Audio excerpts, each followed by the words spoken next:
Hi നമസ്കാരം.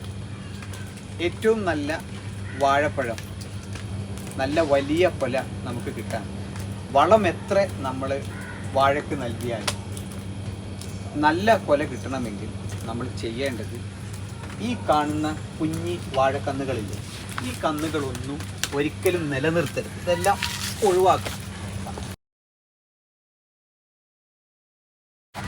ഇങ്ങനെ എല്ലാം പറ്റി മാറ്റുക. അങ്ങനെ മാറ്റിയാൽ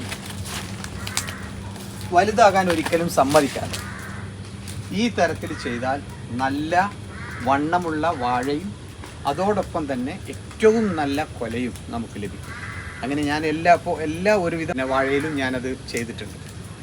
ഞാൻ കാണിച്ചു തരാം. അങ്ങനെ പാകപ്പെടുത്തിയെടുത്ത ഒരു വാഴയാണിത്. ഇതിൻ്റെ ഈ ഭാഗങ്ങളിലൊക്കെ ഇതിൻ്റെ കന്നുകൾ വരുമ്പോൾ യഥാസമയം അത് ഞാൻ അരിഞ്ഞ് കൊടുത്ത് ഇങ്ങനെ റെഡിയാക്കി എടുത്താണ്. ഇത് ഇത്രയും വലിയ പവറിലൊന്നും അല്ലായിരുന്നു. ഇത് വളരെ സൂക്ഷിച്ചായിരുന്നു. വളമൊക്കെ കൊടുത്തു.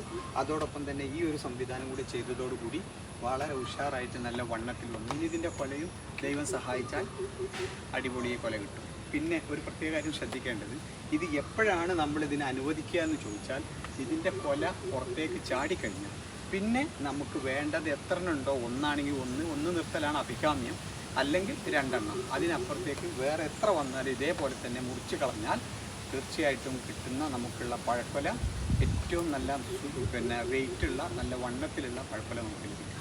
എല്ലാവരും ട്രൈ ചെയ്യും.